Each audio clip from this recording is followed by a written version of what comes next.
OK, bonjour tout le monde. Fait que c'est parti. Fait que nous, dans le fond, on va aller voir tout simplement donc le chapitre 5. Dans notre chapitre 5, donc ça parle de la chaleur molaire d'une réaction.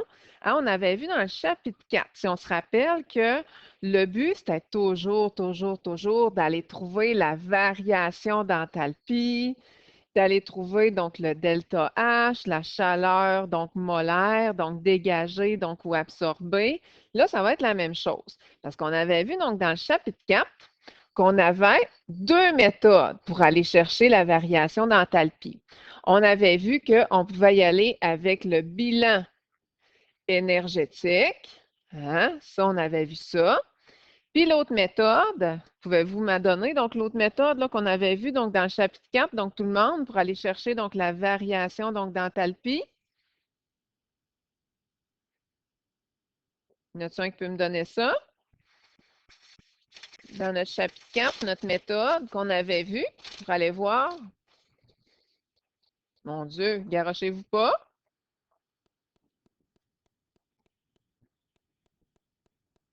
Oui, donc dans le fond, c'était avec le diagramme donc énergétique. Fait qu'il y avait donc faire le bilan donc énergétique. Donc en allant là, finalement donc chercher donc l'énergie qui était absorbée, l'énergie qui était dégagée, donc avec notre espèce donc de tableau. Puis là, ben, on va y aller donc tout simplement. Donc on avait donc une autre méthode aussi qu'on avait vue avec les diagrammes énergétiques. Fait que ce qui fait en sorte que là, on va voir deux autres méthodes, donc dans notre chapitre 5. Fait qu'on va voir donc tout simplement la calorimétrie et la loi donc de S. Fait que c'est les deux autres méthodes qu'on va voir. Donc en tout, là, il va y avoir donc quatre méthodes. Fait qu'on y va donc avec la première méthode de notre chapitre 5, mais qui en réalité est la méthode, on va aller écrire ça là, numéro 3, qui est la calorimétrie. Qu'est-ce que c'est donc la calorimétrie? C'est que c'est une méthode qui est expérimentale. Fait qu'on va aller écrire méthode expérimentale. Cette méthode-là, ben, il va falloir donc manipuler, aller chercher donc la température, comme on va faire tantôt donc ensemble, donc avec un thermomètre. Puis ça, ben, on peut utiliser donc différents, donc c'est sûr, donc matériels, dont un calorimètre. Fait qu'on va pouvoir utiliser donc un calorimètre pour aller chercher ben, l'énergie qui est absorbée ou l'énergie finalement donc qui est dégagée. Parce que le calorimètre, ben, il permet là, directement de mesurer donc la chaleur dégagée donc, ou absorbée donc, par une substance. Puis ça, ben, ça s'appelle faire un principe de calorimétrie. Dans le fond, comment qu'un calorimètre fonctionne? Regardez, j'en ai un ici là, qui est un peu fabriqué donc maison. On a pris donc un verre en café, donc en styromousse. On a mis donc de l'eau à l'intérieur, une certaine quantité donc que je vais noter. J'ai mis donc mon thermomètre donc à l'intérieur. Ce thermomètre-là, le but, ça va être d'aller chercher la variation donc de température. Fait que si je fais réagir une substance, là on écoute bien tout le monde. Si je fais réagir dans le fond une substance ou je dissous donc une substance donc dans mon calorimètre, cette substance-là ben, va dégager donc la chaleur qui va être absorbée donc par l'eau. Parce qu'on sait que si une chaleur donc est libérée donc dans l'environnement, cette chaleur-là va être absorbée donc par quelque chose. Fait que ça veut dire que la chaleur dégagée par la substance va être absorbée par l'eau. Ce qui fait en sorte que des fois, il va falloir faire un petit changement de signe. Changement de signe. Mais nous, nos changements de signe, là, on ne les fera pas pendant donc, notre calcul. Notre changement de signe, nous autres, on va être beaucoup plus brillants. Vous allez le voir, là, on va toujours les faire à la fin, ce qui va faire en sorte qu'on va mettre le bon signe pour savoir à la fin si c'est endothermique ou exothermique. Gardez bien. On a aussi une méthode pour aller chercher donc la chaleur absorbée ou dégagée par un calorimètre. Donc là, je vous présente donc un calorimètre. Là, regardez bien là, pour ceux là, qui sont ici. Là. Donc, un calorimètre, là, j'en ai un dans les mains là, pour ceux qui voient donc à l'écran. Il y en a un donc ici qu'on appelle donc une bombe donc calorimétrique. C'est que c'est fait avec différents matériaux qui sont vraiment isolants. je vais faire une réaction donc dans un boîtier. Donc, admettons, là, je sais pas, moi, je vais faire la combustion donc d'une certaine substance ici. Je vais brancher ça donc sur un courant donc électrique. On a donc un récipient qui est double, ce qui fait en sorte que mon récipient isolé ici, il est trempé donc dans l'eau. Et lorsque la réaction donc va se faire, même principe que tantôt, c'est que la réaction donc va dégager de l'énergie qui va être absorbée ici par notre eau. Ah, fait que ça veut dire là, que ça va toujours du plus, tout le temps, au moins.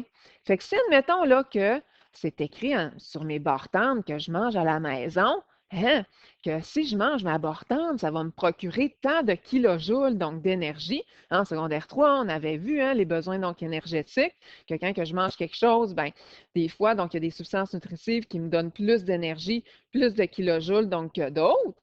Fait que ce qui fait en sorte que comment ils font pour déterminer ça? C'est dans une bombe calorimétrique comme ça. Ils font chauffer donc un gramme, admettons, donc de substance. Ils mesurent sur le thermomètre la température initiale puis la température finale qu'ils vont noter pour aller chercher la variation de température. Et ensuite de ça, ils vont rentrer ça dans la formule Q est égal à MC delta T pour savoir l'énergie qui est dégagée ou en tout cas encore plus absorbée par l'eau. Et pourquoi ils mettent ça dans l'eau? Ils font faire la réaction dans l'eau. Nous autres, on va tout faire les réactions directement dans l'eau, parce que l'eau a une grande capacité thermique massique, ce qui fait en sorte que ça l'absorbe beaucoup, donc la chaleur. Fait que si je connais la température que le thermomètre, dans le fond, a capté l'énergie qui a été absorbée par l'eau, bien, c'est bien plus facile, dans le fond, d'aller mesurer la température de l'eau qu'aller mesurer la température donc de la substance. Fait que c'est vraiment donc tu sais là vraiment donc fonctionnel donc comme réaction. Donc on sait tout de suite là dans le fond là quelle va être là, la température ou l'énergie là qui va être absorbée ou la variation de température va être facilement calculable. C'est facile de mesurer une température dans l'eau. Pour être capable d'aller chercher la capacité calorifique d'un calorimètre, parce que chacun des calorimètres, tu sais, moi j'en avais un tantôt dans les mains, il y a des bombes calorifiques hein, qui sont branchées, donc c'est source des ordinateurs, donc on est capable tout de suite d'aller calculer l'énergie qui est dégagée, donc par les substances qui ont été mises donc en combustion. Fait que tout dépendant quel calorimètre que je vais avoir, ben oui, ces calorimètres-là vont être remplis d'eau, mais tu sais, ça peut être fait, admettons, avec du fer, avec de l'aluminium, avec du styromousse. Fait que ma formule, là, Q est égale à MC delta T, bien, c'est sûr que ça va dépendre de la masse de mes matériaux. Ça va dépendre aussi de la capacité thermique massique, donc de mes matériaux. Fait que ce qui fait en sorte il y a des calorimètres qui vont être plus performants donc que d'autres.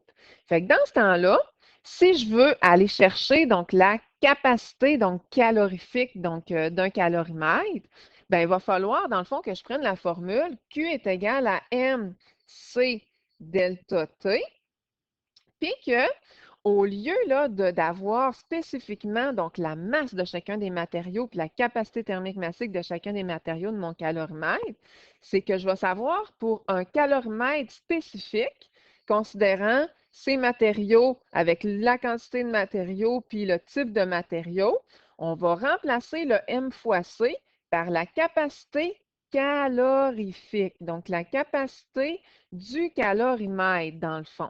Fait que tout ce que je vais avoir à faire, c'est si on me donne la capacité du calorimètre, ben, je vais faire fois la variation de température et je vais savoir donc l'énergie qui va être dégagée donc, ou absorbée. On va aller se faire un petit exemple. Là, vous allez comprendre là, vraiment mieux là, comment que ça fonctionne.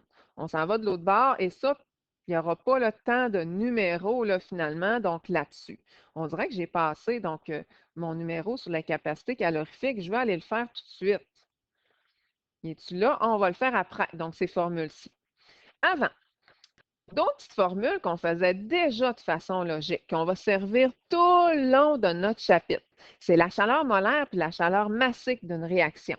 Chaleur molaire, là, chaleur massique, là, c'est encore d'aller chercher donc le delta H. Fait qu'est-ce que je peux faire? C'est que je peux aller calculer la chaleur molaire d'une réaction. Fait que la chaleur molaire d'une réaction, ben, c'est sûr que c'est l'énergie. Donc, qu'une substance va dégager pour une mole. Fait que pour être capable d'aller calculer la chaleur pour une mole, ben justement, il va falloir que je prenne donc mon nombre de joules ou de kilojoules. On va préférer mieux donc le nombre de kilojoules dégagés pour une mole. Fait que dans ce temps-là, on parle de la chaleur molaire. On peut très bien aussi parler de la chaleur massique. Chaleur massique, là, c'est pour 1 gramme donc, de substance. Fait qu'au lieu de diviser par le nombre de moles, ben, je vais diviser par le nombre de grammes. Fait que si j'ai des kilojoules par gramme, ben là, je vais avoir une chaleur donc massique. Fait que, tu sais, c'est moi là, qui va décider. Mais notre unité chouchou, donc notre calcul chouchou, là, ça va être vraiment tout le temps là, de travailler en mol, d'aller chercher donc la chaleur molaire. Fait qu'on met en commun là, qu'est-ce qu'on vient d'apprendre là, dans ces deux là, petits bouts de théorie-là. Fait qu'on nous dit, important pour l'examen, on écrit examen. Examen. Comme ça ici. Là, on suit, hein, même si on est en cours en ligne, là, c'est comme à l'école, on suit. Un échantillon qui a une masse de 2,5 grammes de NaOH est soumis à la combustion dans une bombe calorimétrique, dans un calorimètre. Ça, on s'entend, là? Fait qu'on va envoyer là, du NaOH dans mon calorimètre, puis je vais le faire réagir dans ma bombe calorimétrique.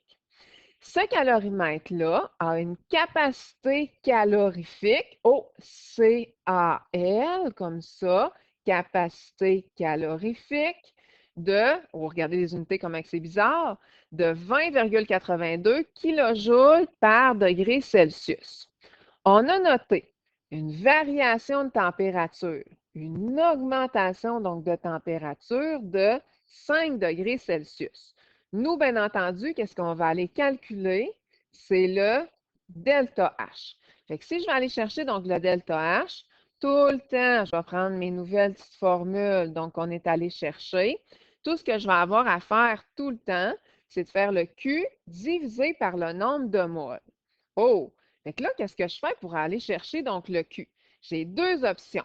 Soit que j'y vais avec Q est égal à M fois C fois delta T, ou j'y vais avec Q est égal à C calorifique ou calorimétrique, là, comme vous voulez, fois le delta H, le delta T, variation de température. Fait que c'est sûr qu'on va y aller avec la deuxième option. Q est égal à C du calorimètre ou calorifique ou calorimétrique, là, comme on veut, là, fois donc la variation de température. On me l'a donné, le C du calorimètre. On me l'a donné, la variation de température. Je multiplie ça et j'ai la chaleur, donc absorbée ou dégagée par le calorimètre. Je pogne cette réponse-là, j'envoie ça donc là-dedans. Maintenant, il faut que je divise par mon nombre de moles. Mon nombre de moles, là, je vais avoir deux choix. Ma formule, que je connais depuis le début de l'année, ou si j'ai la concentration, N est égal à C fois V. Fait que moi, ben, c'est sûr que j'ai une masse, fait que je vais y aller donc avec cette formule-ci. Fait que nombre de moles, je vais aller chercher le nombre de moles finalement, donc de quoi? Du NaOH. Fait que j'ai 2,5 grammes de NaOH. Je m'en vais dans mon tableau périodique. Je vais chercher la masse molaire de mon NaOH dans mon tableau périodique et ça me donne 40 grammes par mole. Je divise mes deux réponses. J'ai mon nombre de moles que je peux aller, tiens, mettre ça ici. Fait que j'ai été en deux étapes. Premièrement, je suis allée chercher le Q, mon Q là, qui est ici, que j'ai mis là, donc comme réponse. Je divise par deuxième étape par mon N et ça me donne mon delta H. Bien sûr, je peux y aller avec un produit croisé, mais on n'aime pas bien ça. Là, vous allez dire, pourquoi tu as mis un négatif? Bien, c'est parce que j'ai une augmentation de température. On se rappelle, hein? Augmentation de température, c'est exothermique. Fait que exothermique, c'est moins. Pas besoin de mettre le petit moins dans le calcul. On met juste le petit moins à la fin pour signifier que c'est exothermique. Ça, on se met une grosse note, là, il faut s'en rappeler. Et si on avait dit qu'on avait une baisse de température, ça aurait été le contraire, endothermique, donc avec finalement donc un plus. Fait que si je comprends bien, je vous explique le problème, là. J'ai mis un thermomètre dans mon calorimètre, j'ai mis de l'eau, j'ai fait réagir donc une substance, donc ici, là, donc dans mon calorimètre, ou j'ai tout simplement là, fait dissoudre ou fait réagir, donc une réaction ici. Il y a de la chaleur qui a été dégagée, qui a été absorbée par l'eau. Fait que moi, là, en captant la variation de température de l'eau, bien, je suis capable d'aller calculer donc le Q est égal à mc delta T, ou quand j'ai le C de calorimétrique, je peux aller le calculer donc aussi, et je divise là par mon N. L'autre côté, exemple 2. On a deux méthodes donc pour aller calculer ça. Il y a la méthode donc avec les formules. Vous allez voir, on va en faire tout plein, là, ça va venir là, quand même, donc assez facile. Puis il y a la méthode 1 avec les produits croisés. Moi, je vais tout le temps fonctionner avec la méthode 2. La méthode 1, un petit peu moins, mais si vous l'aimez, donc vous pouvez très bien, là, finalement, donc l'apprendre. OK, c'est qu'est-ce qu'on va faire aujourd'hui? On dissout une masse de 4 grammes de NaOH dans 100 millilitres d'eau. Ça, c'est la quantité d'eau. C'est la masse finalement de l'eau et ça, c'est la masse du NaOH. La température de l'eau monte. Il y a une variation de température. La température monte de 10,5 degrés Celsius. On veut savoir de 1, quelle va être l'énergie dégagée par le NaOH, le Q. Puis en plus, on veut savoir le delta H. Fait que le Q, c'est super facile. Q est égal à mc delta T. On ne me donne pas le C calorimétrique. Fait que c'est sûr que dans ce temps-là, là, si on ne me le donne pas, je ne prends pas la formule Q est égal à C calorimétrique fois delta T. Je vais aller prendre ma vieille bonne formule MC fois delta T. C'est elle finalement que je vais choisir et non elle.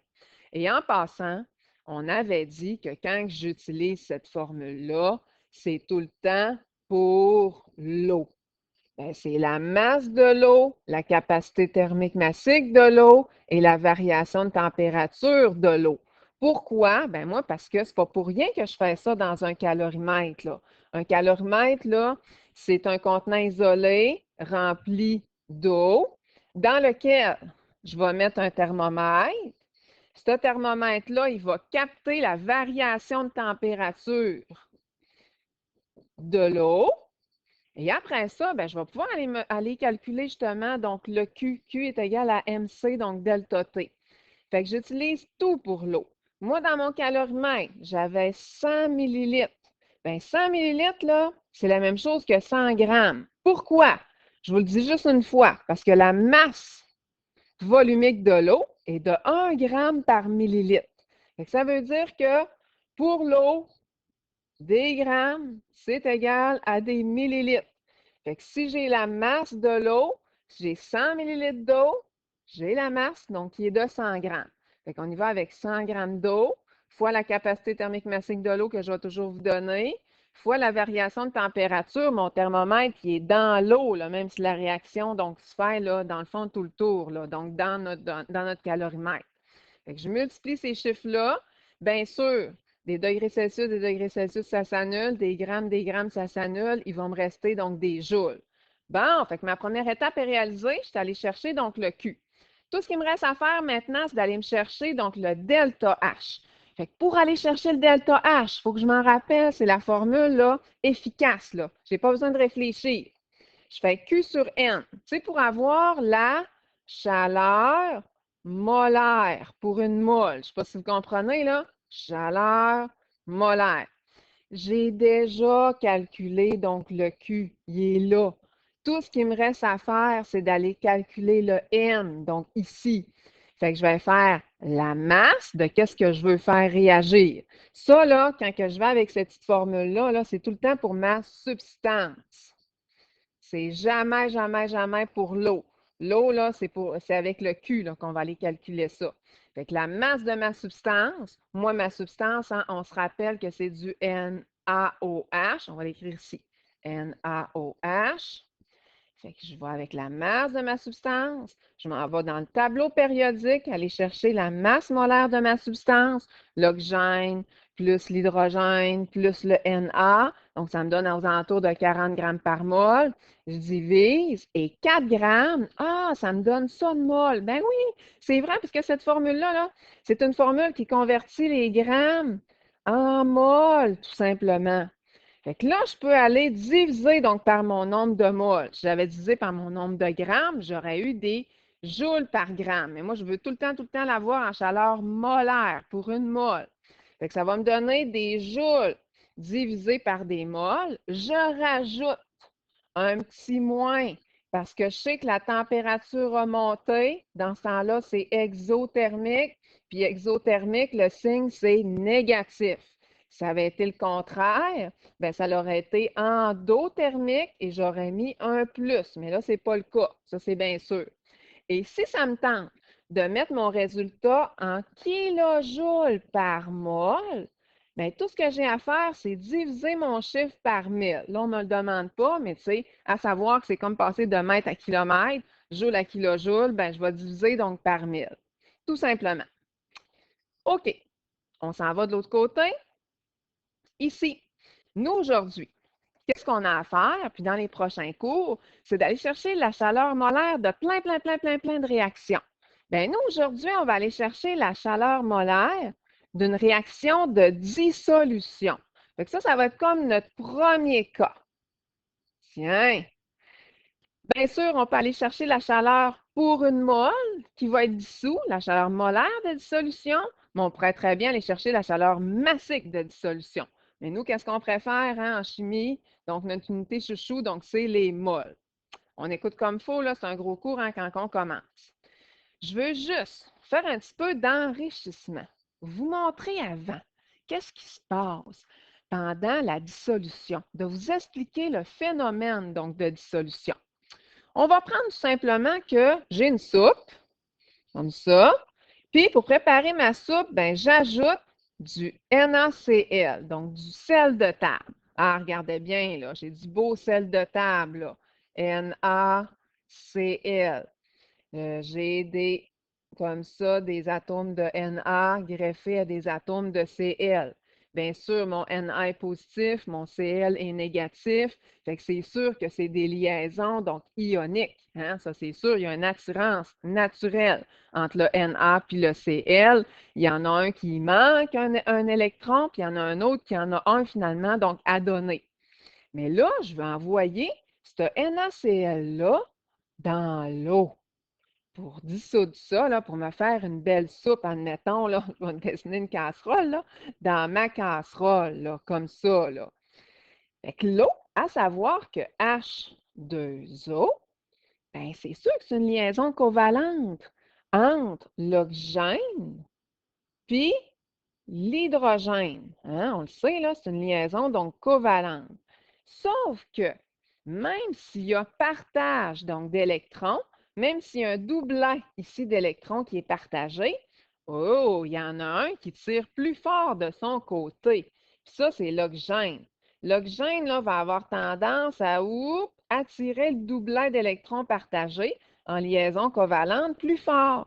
Fait que c'est pour ça que la partie oxygène va être considérée comme une partie qui est un petit peu plus négative. Puis le H, bien, vu qu'il attire moins les électrons assez négatifs, bien, on considère la partie de l'hydrogène positif. Oh, ça c'est nouveau, mais c'est de l'enrichissement.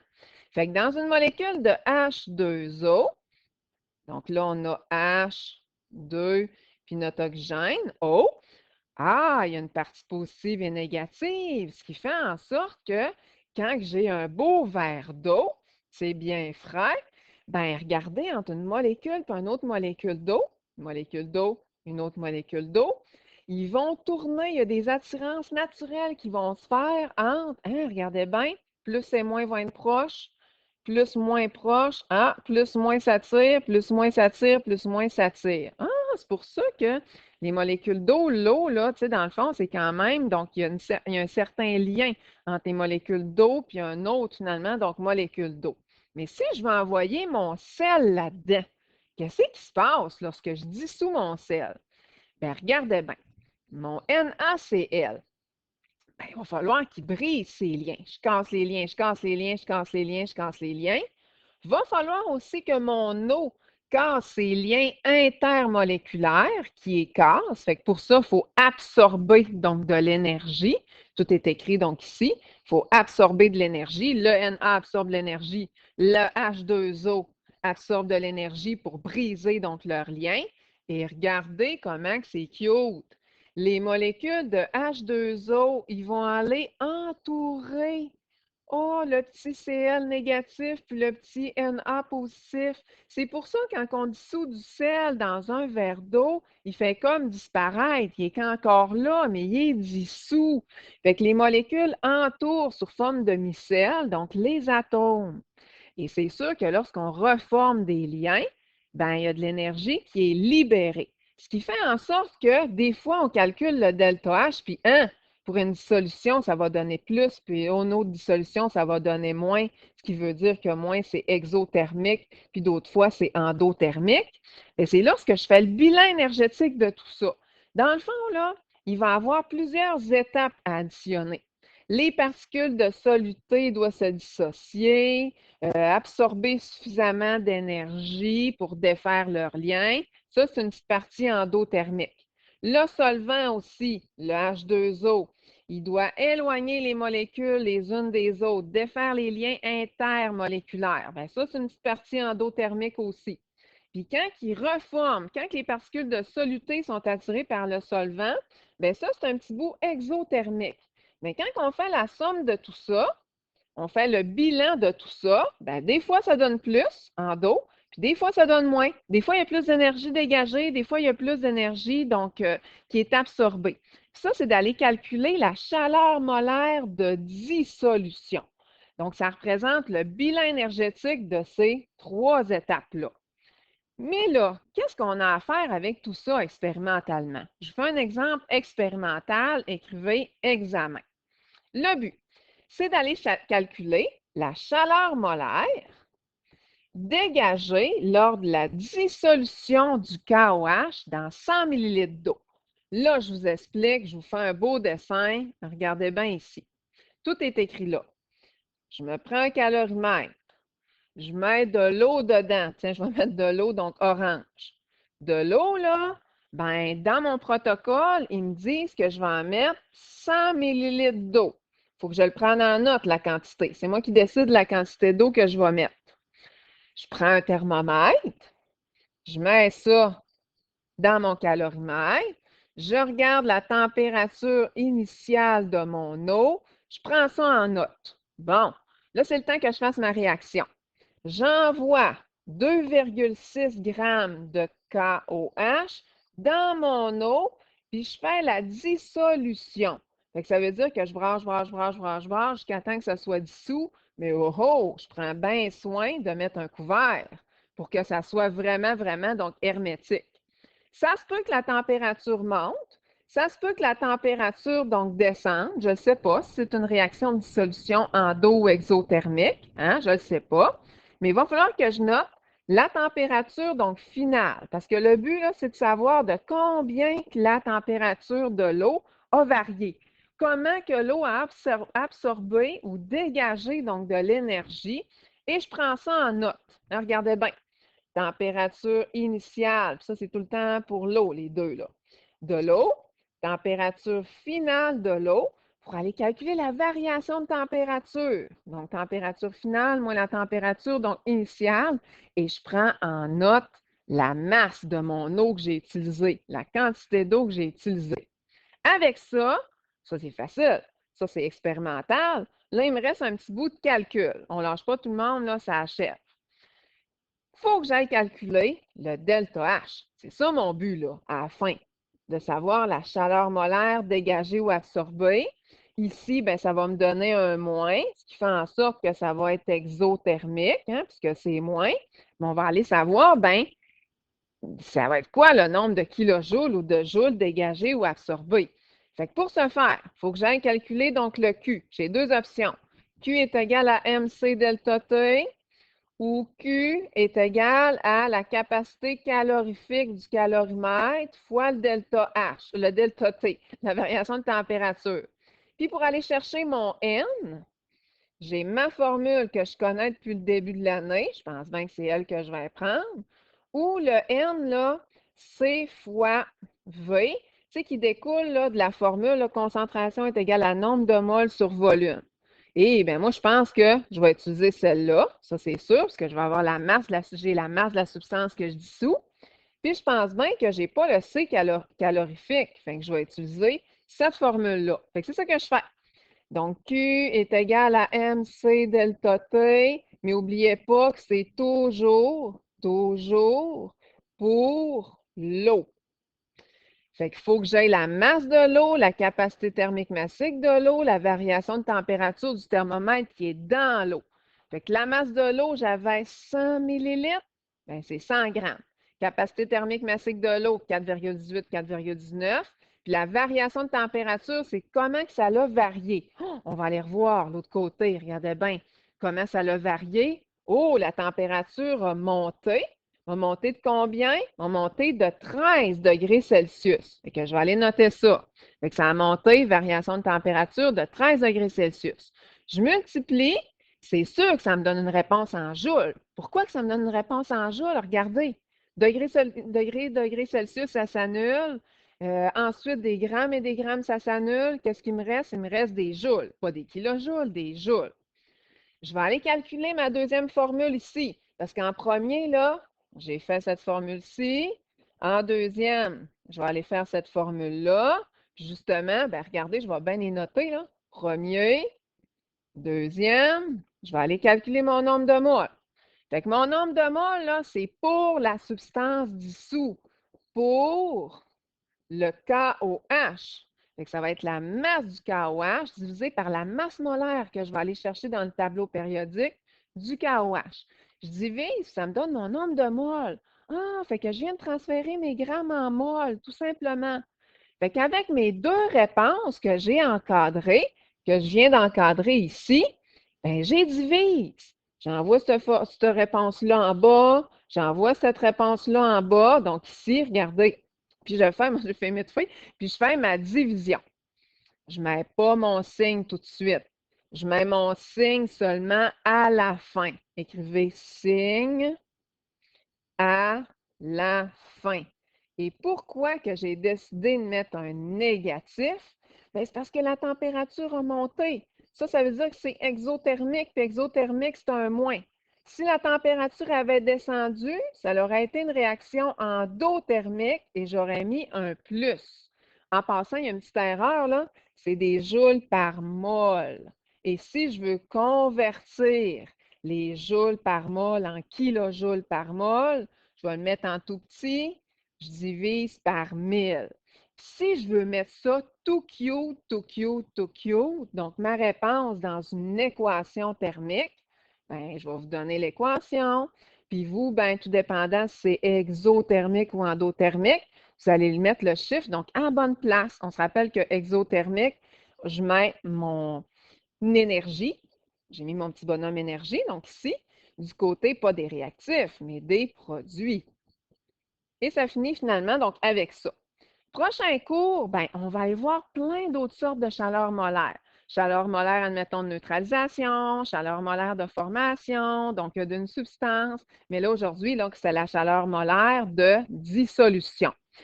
J'arrête l'enregistrement. C'est là.